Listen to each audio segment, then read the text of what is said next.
నమస్కారం. లక్ష్మి చెప్పే కథలకు స్వాగతం. వీణులతో వీక్షించటానికి సిద్ధం కండి. ప్రియ సఖులు, ఇప్పుడు మనం ప్రముఖ సీనియర్ రచయిత శ్రీ పిఎస్ నారాయణ గారు రచించిన ఒక సూర్యుడు ఒక వెన్నెల ధారావాహిక నుండి 4వ భాగం వినేద్దామండి. తెల్లవారుజామున 5 గంటలప్పుడు ఇమ్లీవన్ బస్టాండ్లో రవీంద్ర దిగాడు. గుంటూరు నుండి వచ్చిన బస్సు నుండి. మహా చికాగ్గా ఉంది. 7 గంటల ప్రయాణం. గుంటూరులోనే ఊరంతా ఓ గంట తిప్పటంతో అసలు ప్రయాణం కంటే ఆ తిరుగుడే విసుగనిపించింది.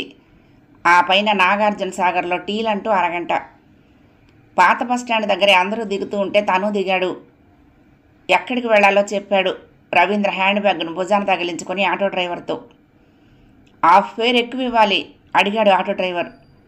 దేనికి? తెల్లవారలేదు కదా. ముందుకు వెళ్ళాడు రవీంద్ర. ఓ ఆటో అతన్ని అనుసరించి, రండి సార్, నేను అటే వెళ్ళాలి, మీటర్ ఎంతైతే అంత ఇవ్వండి అన్నాడు. మెదలకుండా ఎక్కి కూర్చున్నాడు రవీంద్ర. నాన్న ఉండగా ఈ రైతులతో ఎలా తిప్పలు పడేవాడో కానీ తనని మాత్రం మహా చికాకు పెట్టారు. తను కానీ తనతో వచ్చిన సుందరం కానీ వాళ్ళు వేసే ప్రశ్నలకు సమాధానం చెప్పలేకపోయారు. మర్యాదకు లోపం లేదు కానీ వేలికేస్తే కాలికి, కాలికేస్తే వేలికి. వాళ్ళందరిది ఒక్కటే మాట, సార్ మీ పొలం ఒక్క అంగుళం కూడా అన్యాక్రాంతం కాకుండా మేము కాపలా కాసాం. మీకు నాన్నగారు చెప్పారో లేదో, ఈ సంవత్సరం కూడా మేము ఒక్క గింజ కూడా బాకీ పడలేదు కౌలు కింద. మీకు అలాగే ఇస్తాం. కానీ మీరెక్కడో విదేశాల్లో ఉండి పొలాలు మాకు అక్కర్లేదు, అమ్మేద్దాం అనుకుంటే మాత్రం మాకే అమ్మండి. తక్కువ ధరకేమి ఇవ్వాల్సిన పని లేదు. మార్కెట్ రేట్ ఎంత ఉంటే అంతకే ఇవ్వండి. లేదా మీరే వ్యవసాయం చేసుకుంటారంటారా? ఈరోజే మీ పొలాల్ని మీకు అప్పగిస్తాం. అతి వినయం. తామేదో ఎక్కడో ఉన్న తనకు మేలు చేస్తున్నట్లు మొక్తాయింపు. అలాగే అలాగే అంటూ తామిద్దరూ తిరిగి వచ్చేశారు. వాళ్ళ మాటల్లో ఇంతకీ అర్థమైంది ఏమిటంటే, తను ఆ పొలాన్ని ఎవ్వరికీ అమ్మటానికి వీల్లేదు. మార్కెట్ ధర అంటారు కానీ ఆ ఊళ్ళో అందరూ ఒకటే రేటు రానియరు. కౌలుకి ఇంకెవరికైనా ఇద్దామన్నా ఇవ్వనివ్వరు. తను వచ్చి చేసుకుంటే వదిలేస్తారట. నవ్వు వచ్చింది రవీంద్రకు. అది కాని పని అని తెలిసిన కనుకనే ఆ నాటకం. పెదనాన్న చెప్పాడు, జాగ్రత్తగా మాట్లాడండి. మీ నాన్ననే 30 తిప్పలు పెట్టి 3 చెరువులు నీళ్లు తాగించారు. ఏ సంవత్సరమైనా అనుకున్న కౌలు ఇచ్చారా అని. తను పొరపాటు చేశాడా అనిపించింది. మావయ్యని తీసుకెళ్ళుంటే వాళ్ళకి తగ్గ లౌక్యమైనా ఉపయోగించేవాడేమోనని. చూద్దాం, వాళ్ళ సంగతి తెలిసింది కాబట్టి ఇక మావయ్య పావులు కదపాలి. ఒక్కసారిగా ఉన్నట్లుండి పెద్ద శబ్దమైంది. అంతకుమించి రవీంద్రకి ఏమీ తెలియదు. తర్వాత గంట వరకు. అది కూడా హాస్పిటల్లో బెడ్ మీద కళ్ళు తెరిచినప్పుడే గుర్తించాడు. తలంతా పోటుగా ఉంది, ఒళ్ళంతా నొప్పులుగా ఉంది. ఆ పైన పక్కన స్టాండ్కు సలైన్ బాటిల్ పెట్టుంది. యువర్ లక్కీ, ఆటో స్మాష్ అయిందిట. డ్రైవర్ చావు బతుకులో ఉన్నాడు. మీరే చిన్న గాయాలతో బయటపడ్డారు. ఎక్కడా ఫ్రాక్చర్ కాలేదు. కళ్ళు తెరిచిన రవీంద్రతో పక్కనే కూర్చుని ఉన్న డాక్టర్ అన్నాడు. టైం ఎంత అయింది అడిగాడు. 6 గంటలు అవుతున్నది. నేను 5 గంటలకి బస్టాండ్లో బస్సు దిగి ఆటో ఎక్కాను చెప్పాడు రవీంద్ర. గమ్మత్తు ఏమిటంటే యాక్సిడెంట్ అయింది మా హాస్పిటల్ ముందే అన్నాడు నవ్వుతూ డాక్టర్. అదృష్టవంతులు, వెంటనే అటెండ్ అవ్వగలిగాం. Thank God. నేను ఎప్పుడింటికి వెళ్ళగలుగుతాను అడిగాడు. ఒక పని చేస్తే బాగుంటుంది అనుకుంటున్నాము. తలకు పెద్దగా దెబ్బలు తగలకపోయినా ఒకసారి స్కానింగ్ చేసి మిమ్మల్ని 24 గంటల అబ్జర్వేషన్లో పెట్టడం మంచిదని మా చీఫ్ అడ్వైజ్ చేశారు.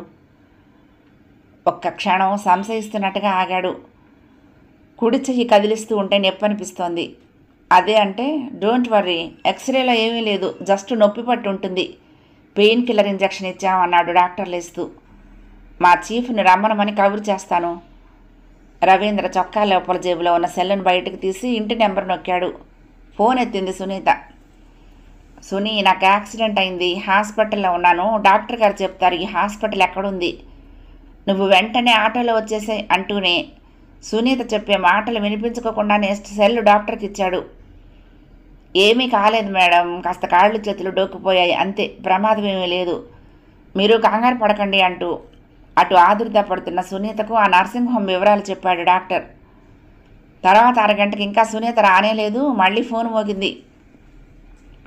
చేసింది జెన్నిఫర్. రవి, ఏమైంది? ఎట్లా అయింది యాక్సిడెంటు అంది ఏడుస్తూ. యాక్సిడెంట్ అయిందని ఎవరన్నారు? అప్పుడే సింగపూర్ దాకా వెళ్ళిందా ఆ వార్త? నువ్వు ఊరు నుండి వచ్చావేమోనని మీ ఇంటి నెంబర్కి ఫోన్ చేస్తే మీ మామయ్య గారు చెప్పారు నీకు యాక్సిడెంట్ అయిందని, హాస్పిటల్లో ఉన్నావని. రవీంద్ర పెద్దగా నవ్వాడు. ఏమీ కాలేదు, ఇంకొక అరగంటలో నేను ఇంటికి వెళ్తున్నాను అన్నాడు దృఢమైన కంఠంతో, జెన్నిఫర్కు ధైర్యం చెప్తున్నట్లుగా. నువ్వు చెయ్యాల్సిన మొదటి పని ఇంటికి కాదు వెళ్ళటం, ఫస్ట్ ఫ్లైట్కు సింగపూర్కి టికెట్ తెప్పించుకొని విమానం ఎక్కేయటం, పెద్దగా అరుస్తున్నట్టుగా అంది జెన్నిఫర్. అంత తొందరపడితే ఎలా? ఇక్కడ పనులు అవ్వాలా వద్దా? నో, అక్కడ పనులు అలా వదిలేసి ఏమీ కావు. పనులు అంటూ అక్కడున్నావో నిన్ను చంపేస్తారు. ఆ యాక్సిడెంట్ ఎవరో కావాలని చేసిందే. నువ్వు బయలుదేరకపోతే నేనే వచ్చేస్తాను అక్కడికి అంది. అంటే ఇద్దరం కలిసి చేద్దామనా? విసుగ్గా అన్నాడు. విత్ ప్లెజర్ అంటూ రోధించసాగింది జెన్నిఫర్. సరిగ్గా అదే సమయంలో సునీత లోపలికి పరిగెత్తుకుంటూ వచ్చింది. వెనగ్గా ఆమె తల్లిదండ్రి. సునీత అతడి వైపు నిర్జీవంగా చూస్తున్నది. ఏమైందిరా? ప్రహ్లాదరావు కంగారుగా ముందుకొచ్చి రవి చేయి పట్టుకుని అడిగాడు. పొద్దున్నే బస్సు దిగి ఆటో ఎక్కితే ఎవరో లారీ వాడు గుద్ది పారిపోయాడు అన్నాడు చిన్నగా నవ్వుతూ. ఏం కాలేదు కదా? అతడి మేనత్త అతడి వంక భయంగా చూస్తూ నిల్చొని ఉంది. సునీత వచ్చి రవీంద్ర తలవైపు కూర్చుంది. డాక్టర్ ఏమన్నారు? ఇప్పుడు ఇంటికి వెళ్ళిపోవాలనుకుంటే వెళ్ళిపోమన్నారు చెప్పాడు. వేధవలు, ఇక్కడ ఇదే చావు, పొద్దున లేదు రాత్రని లేదు, తాగేసి నడపడమే లారీలు. మన అదృష్టం బాగుండి ఏమీ కాలేదు. సింగపూర్ వెళ్లేలోగా చిలుకూరు వెంకటేశ్వర స్వామి గుడికి వెళ్ళి 108 ప్రదక్షిణాలు చేస్తానని దండం పెట్టుకో అన్నాడు అనునయంగా ప్రహ్లాదరావు. పర్సులో డబ్బు తీసి మేనమామకిస్తూ, హాస్పిటల్కి ఎంత కట్టాలో కట్టిరా మావయ్య, ఒకసారి తలకు స్కానింగ్ చేస్తే మంచిదంటున్నారు డాక్టర్ గారు, చేయించి రిపోర్ట్ రాగానే వెళ్ళిపోదాం అన్నాడు రవీంద్ర. తలకేమైనా దెబ్బ తగిలిందా? ఆదుర్దాగా ముందుకు వంగింది సునీత. నా బుర్రకేం కాలేదు కానీ నీ బుర్ర పాడు చేసుకోబోకు అన్నాడు చిలిపిగా. వార్డు బాయ్ వీల్ చైర్ తీసుకొచ్చాడు. నేను నడవగలనయ్యా బాబు. ఏమో పెద్ద డాక్టర్ గారు మిమ్మల్ని కుర్చీలో కూర్చోబెట్టి తీసుకురమ్మన్నారు సార్. సిస్టర్ చేతుకున్న సెలైన్ బాటిల్ నీడిల్ తీసిన తర్వాత లేచొచ్చి కుర్చీలో కూర్చున్నాడు రవీంద్ర. క్షణం తూలినట్లు అనిపించింది, నీరసంగా ఉన్నట్లు అనిపించింది. డాక్టర్ గారు అన్నట్లు ఇంటికి వెళ్ళి టెన్షన్తో గడిపేదానికంటే ఈ రోజుకి ఇక్కడ ఉండటమే మంచిదనిపిస్తోంది. స్కానింగ్ రిపోర్ట్ చూసిన తర్వాత ఏం చెయ్యాలో నిర్ణయించుకోవాలనుకున్నాడు. సునీత వీల్ చైర్ వెనకాలే స్కానింగ్ రూమ్లోకి వెళ్ళింది. ఆమెకు చాలా ఆత్రంగా, భయంగా, దిగులుగా ఉంది. మావయ్య అత్తయ్య ఒకేసారి యాక్సిడెంట్లో పోవటం, ఇటు బావకి ఇలా అవ్వటం. రవీంద్ర వంకే కన్నార్పకుండా చూస్తూ ఉండిపోయింది. రూమ్కి వచ్చేటప్పటికి తర్వాత అరగంట పట్టింది. రవీంద్ర వీల్ చైర్లో నుంచి దిగి బెడ్ మీద కూర్చున్నాడు. అతడికి ఎదురుగా కుర్చీల్లో సునీత ఆమె తల్లి కూర్చుని ఉన్నారు. డాక్టర్ చెప్పేది కనుక్కునేటందుకు గాను ప్రహ్లాదరావు స్కానింగ్ రూమ్ దగ్గరే ఉండిపోయాడు. జెన్నిఫర్కి ఎందుకు చెప్పారు అన్నాడు రవీంద్ర. నేనైతే చెప్పేదాన్ని కాదు, అంత దూరాన ఉంది, ఆదుర్దపడదా? నాన్నకు తొందర ఎక్కువ, ఇక్కడికి ఫోన్ చేసిందా అంది. నిర్లిప్తంగా అన్నాడు రవీంద్ర. తను ఏడుస్తున్నది. ఆ మాట అంటూ ఉండగానే తలుపు మీద చిన్నగా శబ్దమైంది. తలెత్తాడు రవీంద్ర. అక్కడ పోలీస్ ఇన్స్పెక్టరు, ఒక కానిస్టేబుల్ నిలబడి ఉన్నారు. యాక్సిడెంట్ వివరాలు రికార్డు చేసుకుని ఇన్స్పెక్టర్ వెళ్ళిపోయిన అరగంటకు ప్రహ్లాదరావు నవ్వుకుంటూ వచ్చాడు. స్కానింగ్ రిపోర్ట్ వచ్చింది, ఏమీ లేదన్నారు. హాస్పిటల్ బిల్లు కట్టేశాను, డిశ్చార్జ్ సర్టిఫికేట్ తీసుకున్నాను, మిగిలిన డబ్బులు ఇవిగో. వాళ్ళు ఇంటికొచ్చి మధ్యాహ్నం భోజనాలు చేసిన తర్వాత రవీంద్ర బెడ్రూమ్లోకి వెళ్ళగానే విశ్వానికి ఫోన్ చేశాడు. యాక్సిడెంట్ సంగతి చెప్పకుండా, సాయంత్రం నువ్వు ఒకసారి రావాలిరా, బిజీగా లేవు కదా అన్నాడు. అటు నుంచి విశ్వం, వస్తానులే, అర్జెంటా అడిగాడు.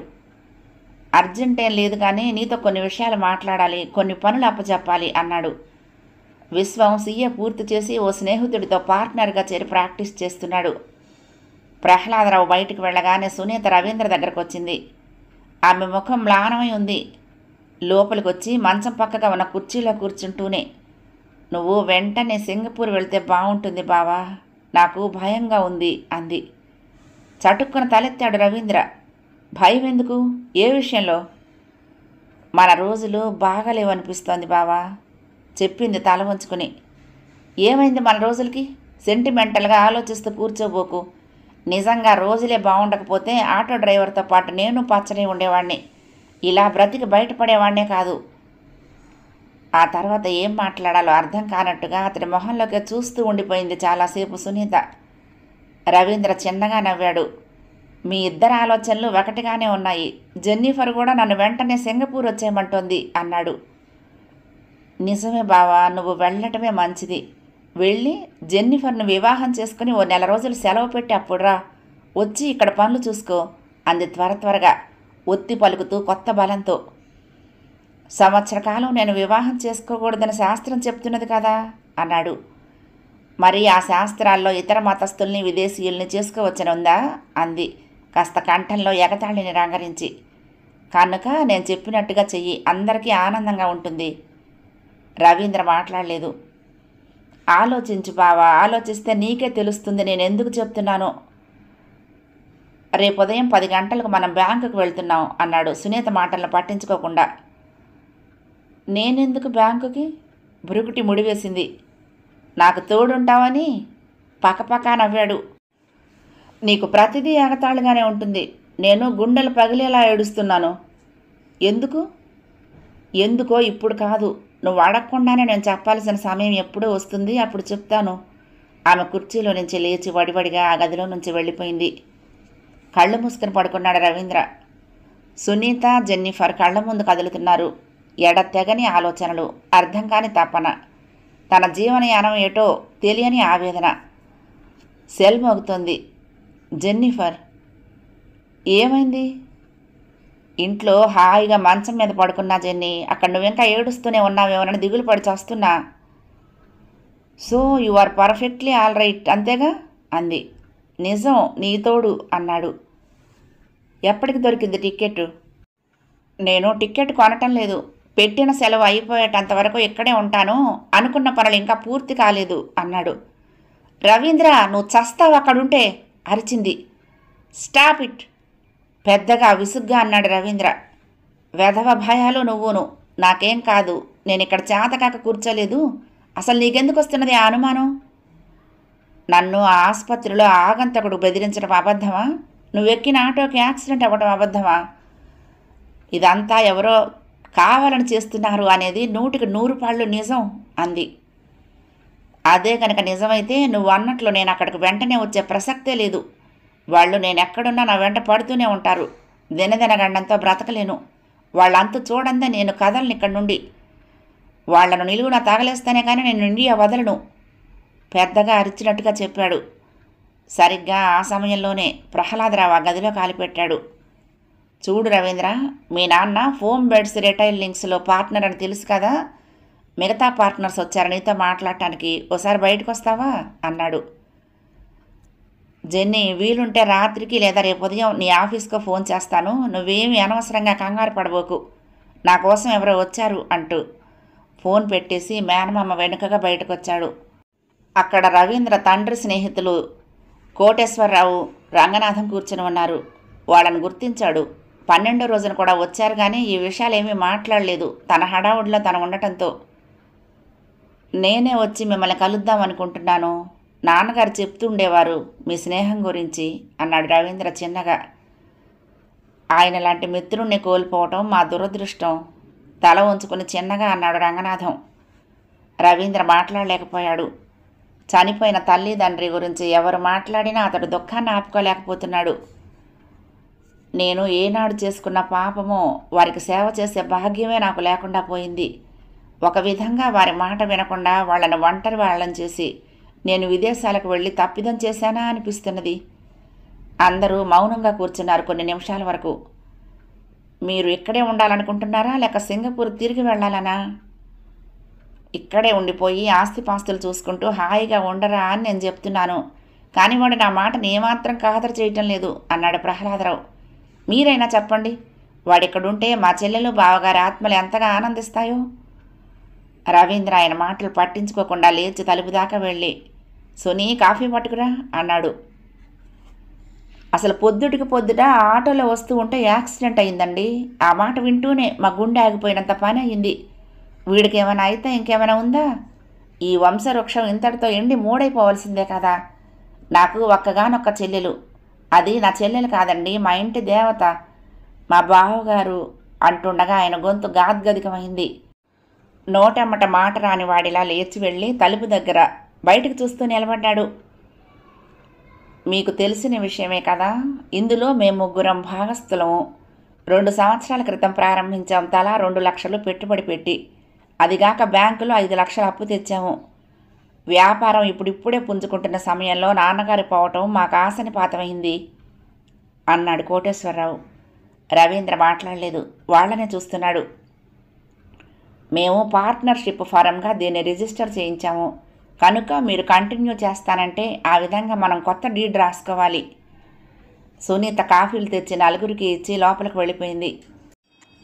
మొదటి సంవత్సరం మనకెంత లాభం వచ్చింది? బ్యాంకు వడ్డీలు కట్టాము. అప్పు తెచ్చిన 5 లక్షల్లో 1 లక్ష తీర్చేశాము. నికరంగా తలా 1 లక్ష మిగిలింది. ఈ సంవత్సరం అయితే 2 దాకా రావచ్చని అంచనా వేసుకున్నాం. మీరు కంటిన్యూ చేస్తేనే బాగుంటుందనేది మా ఆశ. నాన్న తనతో అన్నాడు. వాళ్ళిద్దరూ చాలా నమ్మకస్తులని, అందుకే పెట్టుబడి పెడుతున్నానని. అది గుర్తుకు తెచ్చుకుంటూ, సరే ఒక పని చేద్దాం, నేను పార్ట్నర్గా ఉంటాను, కొత్త డీడ్ తయారు చేయించండి. నేను ఇంకో 15 రోజులు ఇక్కడ ఉంటాను. అయితే నేను సింగపూర్ నుండి ఎప్పుడు తిరిగి వచ్చేది ఇంకా నిర్ణయించుకోలేదు కనుక లాయర్ను సంప్రదించి నేను తిరిగి వచ్చేటంత వరకు మా మామయ్య నా తరపున మీతో పనిచేసేలాగా జీపీఏ కూడా రాయించండి అన్నాడు. అతడి మాట పూర్తి కానేలేదు. ప్రహ్లాదరావు హడావుడిగా వెనక్కొచ్చాడు. వద్దు నాయనా వద్దు, వాళ్ళు పోయిన దుఃఖంలోనే నా మనసు పూర్తిగా దెబ్బతినిపోయింది. ఏ బరువు బాధ్యతలు నేను ఇప్పుడు స్వీకరించే స్థితిలో లేను. వారి గురించి నాకు తెలుసు. వారు ఎంతో ఉన్నతులు. నీ బాధ్యతలను కూడా వాళ్ళనే తీసుకోమను అన్నాడు. కాదులే మావయ్య, పెద్దవాడిగా నువ్వు తప్ప నాకు ఇంకెవరున్నారు? నువ్వు కాదనొద్దు. వాళ్లను నమ్మక కాదు, రేపు ఎవరి నడుమ అపోహలు రాకూడదనేదే నా ఉద్దేశం. వ్యాపారంలో ఎవరి బాధ్యతలు వాళ్ళకుంటాయి. నిన్నైనా నేను వచ్చేటంత వరకే చూడమంటున్నాను అన్నాడు. ఆయన కళ్ళు మూసుకుని 2 నిమిషాలు ఆలోచిస్తున్నట్లుగా ఉండిపోయాడు. తర్వాత కళ్ళు తెరిచి, అలా అయితే ఒక పని చెయ్యి, నాకు తెలిసినంతవరకు అందులో భాగం మా చెల్లెల పేరు మీద ఉంది. దాన్ని నీ పేరును మార్చిన నువ్వు వచ్చిందాకా సునీత ఆ పనులు చూసేలా రాయించు. అమ్మ పేరు మీద ఉంచి నాన్న ఎలా చూసేవాడో నేను సునీత బదులు అలాగే చూస్తాను. తన బాధ్యతలను తన కోడలు స్వీకరించిందంటే మా చెల్లెలు కూడా ఎంతో ఆనందపడుతుంది ఎక్కడున్నా. రవీంద్ర ఆయన వంకే చూస్తూ ఉండిపోయాడు చాలాసేపు. అలా కుదరకపోవచ్చండి. ఆయనంటే భార్య పేరున అక్కడ వ్యవహారాలన్నీ చూస్తూ ఉండేవారు. ఇప్పుడు మనం రవీంద్ర పేరున భాగస్వామ్యం ఉంచి మీ అమ్మాయి పేరున జీపీఏ తీసుకొని ఆమె తరపున మీరు చూస్తాననడం సబబుగా ఉండదు. ఎవరి పేరున జీపీఏ తీసుకుంటే వాళ్ళ చుట్టమే బాగుంటుంది. ఎందుకు మావయ్య ఈ మెలికలన్నీ? నీ పేరున జీపీఏ తీసుకో, 1 సంవత్సరం పాటేగా, తర్వాత సంగతి తర్వాత ఆలోచిద్దాం చెప్పాడు రవీంద్ర. సరే సరే కానియండి, ఇంతమంది చెప్తుంటే కాదని ఎలా అంటాను? ఓకే, ఒకసారి మీరు వీలు చూసుకుని ఊరికి వెళ్ళేలోగా ఆఫీస్కి వస్తే బాగుంటుంది. వాళ్ళు లేచారు. తప్పకుండా, మా మావయ్యని కూడా తీసుకొస్తాను. వాళ్ళు అటు వెళ్ళగానే విశ్వం వచ్చాడు. అతడితో మాట్లాడుతూ కూర్చున్నాడు రవీంద్ర చాలాసేపు. మర్నాడు ఉదయం 10 అవుతూ ఉండగానే సునీతను తీసుకుని బ్యాంకుకు వెళ్ళాడు రవీంద్ర. లాకర్లో ఏమున్నాయో చూసేటందుకు. నా పేరు రవీంద్ర. మీ బ్యాంకులో మా నాన్న అమ్మ పేరున ఓ లాకర్ ఉంది. 15 రోజుల క్రితం వాళ్ళిద్దరూ ఒకేసారి యాక్సిడెంట్లో పోయారు. నేను వారికి ఒక్కడనే కొడుకును. ఇప్పుడు ఆ లాకర్ను నా పేరు మీదకు మార్చాలి. ఆ ఫార్మాలిటీస్ ఏమిటో చెప్తే చేస్తాను చెప్పాడు ఆ బ్రాంచ్ చీఫ్ మేనేజర్తో. మిమ్మల్ని నామినేట్ చేశారా? తెలియదు. డెత్ సర్టిఫికెట్లు తెచ్చారా? తెచ్చాను. ఇవిగోండి, ఇది లాకర్కి, ఇది నా ఐడెంటిటీ అంటూ చేతిలో ఉన్న లెదర్ బ్యాగ్లో నుంచి వాటిని తీసి ఆయన ముందు పెట్టాడు. చీఫ్ మేనేజర్ అందుకు సంబంధించిన ఆఫీసర్ను పిలిచి విషయం చెప్పి ఆ ఫైల్ తెమ్మనమన్నాడు. తర్వాత ఆయన ఆ ఫైల్ వచ్చేటంత వరకు వాళ్లకు ఎలా యాక్సిడెంట్ అయింది వివరాలన్నీ అడిగి తెలుసుకున్నాడు. రవీంద్ర ఎస్బీ అకౌంట్ పాస్బుక్ ఇచ్చి దాన్ని కూడా తన పేరు మీదకు మార్చేలా చూడమన్నాడు. లాకర్ కాగితాలు వచ్చాయి. అందులో రవీంద్రను నామినీగా తండ్రి రాశాడు. అలాగే ఎస్బీ అకౌంట్లో కూడా అతడి పేరే ఉండటంతో పని చాలా తేలిగ్గా అయిపోయింది. క్లెయిమ్ పేపర్స్ పూర్తి చేసి సంతకాలు పెట్టి ఇవ్వగానే వాళ్లను లాకర్స్ గదిలోకి తీసుకువెళ్ళి ఆ ఆఫీసర్ తన దగ్గరున్న కీతో వాళ్ళ లాకర్ను తెరిచి బయటకు వెళ్ళిపోయాడు. రవీంద్ర తన దగ్గరున్న తాళం చెవితో ఆ లాకర్ను తెరిచాడు. అందులో 4 రేకు డబ్బాలున్నాయి. వాటిని తీసి పక్కనే ఉన్న టేబుల్ మీద పెట్టాడు రవీంద్ర. అందులో తల్లి సొమ్ములన్నీ ఉన్నాయి. రాళ్ల గాజులు, చంద్రహారం, కట్టెవంకీలు, జడబిళ్ళలు, పాపిడి బిళ్ళ, 4 రకాల చెవిదుద్దులు, ముక్కు పుడకలు, చుట్టగా చుట్టి ఓ పెట్టెలో పెట్టిన వడ్డాణం, 7-8 ఉంగరాలు, ఒక నవరత్నాల ఉంగరం, చిన్న ముఖమల పెట్టెలో కొద్దిగా వజ్రాలు. తనకే తెలియదు ఇంత సొమ్మున్నట్లుగా. ఆమె ఎప్పుడో కానీ పెట్టుకోదు వాటిని. పండగలప్పుడు కూడా ఏవో 1-2 తెప్పించుకునేది. బహుశా ఊరికి వెళ్తున్నామనే ఉద్దేశంతో చంద్రహారం కూడా తీసుకెళ్ళింది. ఆమె పోయినప్పుడు శరీరం మీద ఉన్న కొద్దిపాటి నగలను తను రాగానే మావయ్య తెచ్చిచ్చాడు. అన్నీ ఒక్కొక్కటే తీసి సునీతకు చూపించాడు. వాటిని చూస్తూ ఉంటే రవీంద్రకు దుఃఖం ఆగలేదు. ఒక్కసారిగా ఏడవటం మొదలుపెట్టాడు. సునీత అతడి భుజం మీద చెయ్యి వేసి అనునయంగా పట్టుకుంది. ఊరుకో బావా, ఊరుకో అంది. నీకు తెలియదు సునీత, వాళ్ళకి నేనంటే ఎంత ప్రాణమో. పాపిష్టివాడిని, వాళ్ళని చాలా కష్టపెట్టాను అన్నాడు నిగ్రహించుకుంటూ. వాటిని తీసి మళ్ళీ డబ్బాల్లో సర్దేస్తూ.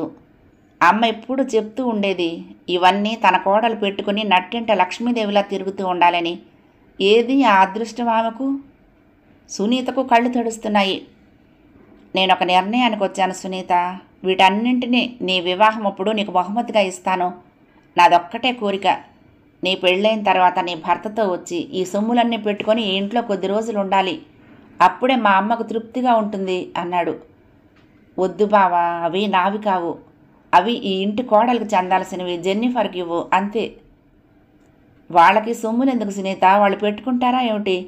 అంతగా అయితే మార్చి డబ్బు రూపేణా బ్యాంకులో వేయమంటుంది. నేను బ్రతికుండగా వాటిని మార్చే ప్రసక్తే లేదు. ఇవి ఇలాగే నీ వంటినే ఉండాలి. వాటికి సరైన న్యాయం చేకూర్చేది నువ్వే అన్నాడు. కానీ నేను అంగీకరించకపోతే? వివాహ సమయంలో ఎవరైనా ఇచ్చిన బహుమతులను తిరస్కరిస్తారా? విసురుగా అన్నాడు. సర్దిన డబ్బాలను తిరిగి లాకర్లో పెట్టి దానికి తాళం వేశాడు. బయటికి వచ్చి కొత్తగా తన పేరును తయారు చేసిన సేవింగ్స్ బ్యాంక్ అకౌంట్ పాస్బుక్ను తీసుకుని బయటకు వచ్చేశాడు. ఇంటికొచ్చి భోజనం చేశాక జెన్నిఫర్కు ఫోన్ చేశాడు. చెప్పు రవీంద్ర, ఎలా ఉన్నావు? రాత్రి చేస్తావనుకున్నాను అంది. చాలా బిజీ, టైం చాలటం లేదు. నేను ఇక్కడ ఉన్నట్లయితే నాన్న చేసిన పనులు తెలిసేవి. ఇప్పుడు అన్నీ వెతుక్కోవటమే, అంతా కొత్తగా ఉంది అన్నాడు నవ్వుతూ. నాన్సెన్స్, అవన్నీ వదిలే. నువ్వు వెంటనే అక్కడి నుండి బయటపడటం నీ ఒంటికి ఎంతో మంచిది. ప్లీజ్ రవీంద్ర, ఆలస్యం చెయ్యొద్దు. నీ ఆస్తులు పోయినా సరే నువ్వు అక్కడున్న ప్రతి క్షణము నేను దిగులుతో నీ కోసం ఏడుస్తూనే ఉంటాను. నా మాటల్లో నిజాలు నీకు ఇప్పుడు తెలీదు. ఇంకోటి కూడా గుర్తుంచుకో, నువ్వు చేసే ఏ పనిని ఎవ్వరికి చెప్పబోకు, ముఖ్యంగా మీ మామయ్యకు, ఆయన కూతురు సునీతకు. జెన్నీ! ఒక్కసారిగా పెద్దగా అరిచాడు రవీంద్ర, ఆమె మాటలకు ఉక్కిరిబిక్కిరవుతూ. రవీంద్ర భారతి చప్పట్లతో మారుమోగిపోతోంది. కీర్తిశేషుల నాటకంలో మొరారిగా సుధీర్ చెప్తున్న డైలాగ్స్ పేలిపోతున్నాయి. చప్పట్లకు అంతులేదు. నాటకం అయిపోయిన తర్వాత అరగంటకు గ్రీన్ రూమ్లో సుధీర్ మొహానికి రంగు తుడిచేసుకుంటున్న సమయంలో అతడి భుజం మీద చెయ్యి పడింది. అతడు చాలా హుషారుగా ఉన్నాడు. ఇవాళ తను విన్నన్ని చప్పట్లు ఇంతకుముందు ఎప్పుడూ వినలేదు. ఆడిటోరియంలో ప్రేక్షకులు లేచి నిలబడి ఆగకుండా చప్పట్లు కొడుతూనే ఉన్నారు. మొహాన పడుతున్న లైట్ల కాంతిలో మనుషులైతే కనపడటం లేదు, కానీ చప్పట్ల శబ్దం చెవులకు ఇంపుగా వినపడుతూనే ఉంది. అతడిలోని నటుడిని మరింతగా ఉద్రేకపరుస్తోంది. మరింత ఊపుతో, ఆవేశంతో నోటి వెంట మాటలు దొర్లిపోతున్నాయి, ఏమాత్రం తడబాటు లేకుండా. ఈరోజు మంచి మూడ్లో ఉన్నాడు, పాత్రలో లీనమైపోయాడు. ఈ పోటీలలో తన నటనకు ప్రథమ బహుమతి రావాలి, అంతే. భుజం మీద పడిన చెయ్యి తాలూకు మనిషి తనను అభినందించడానికే వచ్చాడని తనకు తెలుసు. కాస్త నిర్లక్ష్యంగా మెడ వెనక్కు తిప్పాడు. అందరూ తననే చూస్తున్నారు. తనని అభిమానించే ఆ కళ్ళన్నీ తన వైపుకే గురిపెట్టున్నాయి. అందరి పెదవుల మీద చిరునవ్వులు తొణికిసలాడుతున్నాయి. ఆనందంతో గర్వంగా కళ్ళు మెరుస్తూ ఉండగా తన భుజం మీద చేయి వేసిన మనిషి వైపుకు కళ్ళు పూర్తిగా తిప్పుతూనే ఉలిక్కి పడ్డాడు. అక్కడున్నది ధర్మప్రసాద్. చలనచిత్ర రంగంలో ఎన్నో విజయవంతమైన చిత్రాలకు దర్శకుడు. తత్తరపాటుతో ఆయన వంక చూశాడు, కళ్ళు పెద్దవి చేసుకుని. ఆనందంతో ఉక్కిరి బిక్కిరవుతూ నోట మాట పేగల్చుకోలేక రెప్పలార్పటం కూడా మర్చిపోయి ఆయన్నే చూస్తూ ఉండిపోయాడు. చాలా బాగా చేసావయ్యా సుధీర్, ఆయన మెచ్చుకోలుగా నవ్వాడు. ఆ మాట వింటూనే ఒక్క క్షణం కూడా ఆలోచన చేయకుండా చటుక్కున వంగి ఆయన పాదాలకు నమస్కరించాడు. ఆయన తన భుజాలు పట్టుకుని లేపుతూ ఉంటే, మీ ఆశీస్సులుంటే ఇంకా ఇంకా బాగా చేయగలుగుతాను సార్. ఈరోజు నాకు సుదినం. మీలాంటి వారి ముందు ప్రదర్శన ఇవ్వటం, మెప్పులు పొందటం సామాన్యమైన విషయం కాదు అన్నాడు వినయంగా వంగి. ఆయన భుజం తట్టాడు. వీలు చూసుకుని ఒకసారి మద్రాసు వచ్చి నన్ను కలువు అన్నాడు. ఆ మాటకు సుధీర్ పొంగిపోయాడు. ఆకాశమంత ఎత్తు పెరిగిపోయాడు. చుట్టూ ఉన్న జనమంతా చీమల్లా కనపడుతూ ఉండగా యాహూ అంటూ పెద్దగా అరిచాడు, జంగిలీలో షమ్మీ కపూర్లా. ఏమైందిరా, ఇందాకటి నుంచి మంచం మీద మెలికలు తిరిగిపోతున్నావు, ఇప్పుడు ఒక పిచ్చి కేక వేశావు, ఏమైనా కాలొచ్చిందా? నిన్ను ఏ కోటీశ్వరుడో దత్తు తీసుకున్నట్టుగా. అతడి మంచం పక్క నుంచి వెళ్తున్న తండ్రి గయ్యం లేచాడు. అసలే కొడుకంటే మంట, ఏమీ చేయకుండా నాటకాలంటూ బాలాదూరు తిరుగుతూ ఉంటాడని, పైసా సంపాదించడని. అప్పటికే తెల్లగా తెల్లవారింది. కిటికీలో నుంచి ఎండ మొహం మీద పడుతోంది. ఇంట్లో అందరూ లేచి ఎవరి పనుల్లో వాళ్ళు ఉన్నారు. కలవరపడుతూ కళ్ళు నలుపుకుంటూ ఎగిరి మంచం మీద కూర్చున్నాడు సుధీర్. ఎదురుగా తండ్రి ప్రహ్లాదరావు అగ్నిహోత్రావధానుల్లా మండిపోతున్నాడు. అంటే తనకొచ్చింది కళ. క్షణం నీరసపడ్డా వెంటనే తేరుకున్నాడు. ఇది వెంటనే తను మద్రాసు వెళ్తే అనుకున్నది సాధించేటందుకు శుభసూచకం కాదు కదా. బావ లేచాడా నాన్న? గంట అయింది, వాకిట్లో కూర్చొని గడ్డం చేసుకుంటున్నాడు. నేను వెంటనే మద్రాసు వెళ్ళాలి నాన్న. ఏం కళలో ఎవరైనా నేను నటన చూసి బొట్టు పెట్టి పిలిచారా? పగటి కళ్ళు కనబోకు. ప్రతిదానికి అపశకునం మాటలు పలకబోకు నాన్న, నాకు ఒళ్ళు మండుతుంది. నేను ఇవాళ రాత్రికే వెళ్ళిపోతున్నాను. చావరా, ఎట్లో పడి చావు, నువ్వెక్కడ చచ్చినా నాకు అనవసరం. సునీత్ అక్కడికి వస్తూనే, ఏమిటి నాన్న పొద్దున్నే అన్నయ్యతోటి, నువ్వు లేచి మొహం కడుక్కోరా పోయి ముందు అంది ఉసుగ్గా. చివరికి తండ్రి కూతుళ్ళే నన్ను సర్వనాశనం చేసేది. విసురుగా వాకిట్లోకి వెళ్ళి రవీంద్ర పక్కగా కూర్చున్నాడు. రవీంద్ర తలెత్తి అతడి వంక చూశాడు. బావా, నువ్వు ఇస్తానన్న 10,000 ఇస్తే నేను ఇవాళ రేపు మద్రాసు వెళ్ళిపోతాను అన్నాడు. అలాగే, అక్కడ చాలామంది మిత్రులు ఉన్నారు బావా, రమ్మని ఫోన్లు చేస్తున్నారు. చెక్కిస్తాను, బ్యాంకుకి వెళ్ళి డబ్బులు తెచ్చుకో అన్నాడు రవీంద్ర. రవీంద్ర 11ంటికి అమీర్పేట వెళ్ళి రెడీమేడ్ షాపులో 2 ప్యాంట్లు చొక్కాలు కొనుక్కొని బయటకు వచ్చి ఆటో కోసం చూస్తూ ఉంటే తన ఇంట్లో పనిచేసి మానేసిన పని మనిషి కనపడి, బాగున్నారా బాబు అంది. ఆమె వాళ్ళింట్లో చాలా కాలం నుండి పనిచేస్తూ ఉండటంతో అతడికి తెలుసు. ఏం సాయమ్మ, మానేస్తానని వెళ్ళిపోయావుట, నేనున్న 15 రోజులైనా ఉండలేకపోయావా అన్నాడు. నేను చెయ్యలేకపోయాను బాబు. అమ్మా నాన్న ఉండగా వేరు, నన్ను ఎంతో ఇదిగా చూసుకునేవాళ్ళు. ఎప్పుడూ ఒక్క మాట అనలేదు. నేను అలాగే మాట రాకుండా అన్ని పనులు శుభ్రంగా చేసేదాన్ని బాబు. 1 రోజా 2 రోజుల బాబు మీ ఇంట్లో చేసింది. మీరు ఇంత పిల్లాడిగా చదువుకుంటున్నప్పటి నుంచి చేస్తూనే ఉన్నాను. మీకు తెలీదా బాబు? వాళ్ళు పోయారు, ఈ ఇంటి కాళైపోయింది. ఈ 15 రోజులు మీ మామయ్య అత్తయ్య నన్ను కాల్చుకు తిన్నారు బాబు. ప్రతిదానికి తప్పు పట్టి చీవాట్లు పెట్టడమే. నన్ను బయటికి పంపి వాళ్ళ ఇంటి మనిషిని తెచ్చుకోవాలని వాళ్ళకున్నట్లుంది బాబు. నాతో మాట మాత్రం చెప్పున్నట్లయితే నేను మాట్లాడి ఉండేవాడిని కదా సాయమ్మ. ఏమోలే బాబు, లక్ష్మీదేవి లాంటి అమ్మలే నా ఇంటో ఇక నేను ఉండలేకపోయాను, నన్ను మన్నించండి బాబు. సాయమ్మ కళ్ళ వెంట నీరు కారసాగింది. రవీంద్ర మాట్లాడలేకపోయాడు.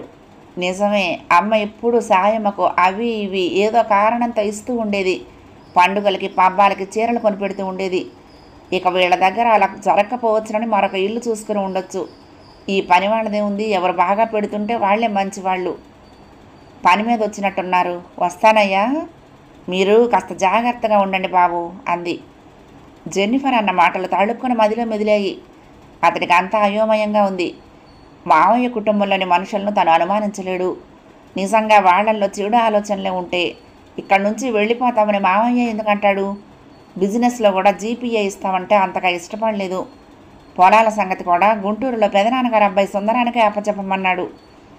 ఏమో, ఓసారి భుజాలు ఎగరేశాడు. వస్తానయ్యా. సాయమ్మ నమస్కారం పెట్టి 4 అడుగులు వేసింది. ఇదిగో సాయమ్మ అంటూ జేబులో నుండి పర్సు తీసి ఓ 100 రూపాయల నోటు ఆమెకిస్తూ, ఏమైనా కొనుక్కో అన్నాడు. సాయమ్మ బాధపడుతూ, నాకెందుకు బాబు, నేనేం కొనుక్కుంటాను అంది. కాదులే, తీసుకో సాయమ్మ అంటూ ఆమె చేతిలో పెట్టి ఖాళీగా వెళ్తున్న ఆటో ఆపాడు. ఇక తను ఏం చేసినా జాగ్రత్తగా ఆలోచించి చేయటం ఉత్తమమేమో. మధ్యాహ్నం 2 గంటల సమయంలో పరబ్రహ్మ శాస్త్రి గారు వచ్చారు. ఇంతకీ నెల మాస్కాల సంగతి ఏం నిర్ణయించుకున్నారు అంటూ. అంతా హాల్లో సోఫాల్లో కూర్చుని ఉన్నారు. రవీంద్ర అప్పటికే ఓ నిర్ణయానికి వచ్చేశాడు. ఇల్లంతా పూర్తిగా సామాన్లతో నిండి ఉంది. ఇంట్లో ఎవ్వరూ ఉండకుండా ఉంటే నాశనం అయిపోతుంది. దొంగలు పడి దోచుకెళ్ళినా దిక్కులేదు. అద్దెకి ఇవ్వాలన్నా ఈ సామాన్లన్నీ ఓ చోట సర్ది జాగ్రత్త చేసుకోవాలి. అందుకే మామయ్య వాళ్ళని ఉండమని చెప్పడమే ఉత్తమం అనిపించింది. అంతకు మించిన మరొక మార్గం లేదు. ఇక రేపు తను ఇక్కడికి వచ్చే ప్రసక్తే లేదు అనుకుంటే మిగతా వాటితో పాటు దీన్ని అమ్మేయటమే. తప్పకుండానండి. మా మామయ్య ఈ ఇంట్లోనే ఉండి నా తరపున అన్నీ నిర్వర్తిస్తారు. మా అమ్మా నాన్నల ఆత్మలను తృప్తిపరచడం కంటే నాకు ఆనందమే ఉంది అన్నాడు. నా ఉద్దేశం మరేమీ లేదు. మీరు ఖచ్చితంగా చేస్తానంటే నా డైరీలో రాసుకుని ప్రతి నెల ఆ తిథి నాడు కావలసిన ఏర్పాట్లు చేస్తాను. అందుకోసమే నేను పదే పదే అడగటం అన్నాడాయన. తప్పకుండా శాస్త్రరీత్యా ఏం చేయాలో అన్నీ చెయ్యండి చెప్పాడు రవీంద్ర. ఆయన లేచి వెళ్ళిపోయాడు. ఆయన అటు వెళ్ళగానే, బాగున్నదిరా, నీ ఉద్దేశం మంచిదే, కానీ నేను ఈ ఊళ్ళోనే వేరే సొంతిల్లు పెట్టుకుని మీ ఇంట్లో తిష్ట వేయటం ఏమిట్రా? ఇదేమన్నా మంచి పద్ధతేనా? లోకులు ఏమనుకుంటారు? చెల్లెలు పోయింది కదా అని ఆమె కొడుకును ఒంటరివాణ్ణి చేసి శుభ్రంగా ఆస్తి అనుభవించేస్తున్నాడు అని నా మీద మచ్చ వేయటానికా అన్నాడు. లోకులు అనుకుంటారని మనం ఏ పని మానేయలేం కదా మావయ్య. మనలో స్వచ్ఛత ఉన్నప్పుడు 1,00,000 మంది 1,00,000 విధాలుగా అనుకొని మనం బాధపడాల్సిన అవసరం లేదు. లోకులు కాకులు అనే సామెత ఉండనే ఉంది. నువ్వు నేను మంచివాళ్ళమైనంత మాత్రాన ప్రపంచం అంతా మంచిదవ్వాలని లేదు కదరా. ఐ డోంట్ కేర్ మావయ్య. మొత్తం సామాన్లన్నీ ఎట్లాగే ఉంచి ఉంటాము అంటే ఉండండి, లేదా సామాన్లన్నీ మేడ మీద ఉన్న 2 గదుల్లో సర్దేసి కింద ఉంటామంటారా? అలాగైనా సరే, ఏదైనా మీ ఇష్టం. మీరుండటమే నాకు కావాల్సింది. 4వ భాగం సమాప్తం. ప్రియ సఖులు, ఈ కథ మీకు నచ్చితే తప్పకుండా లైక్ చేయండి, షేర్ చేయండి, కామెంట్ చేయండి, సబ్స్క్రైబ్ చేసుకుని నన్ను ఎంకరేజ్ చేయండి. ఉంటానండి. ప్రేమతో లక్ష్మి, కృష్ణా తీరం, దుర్గమ్మ సన్నిధానం. నమస్తే.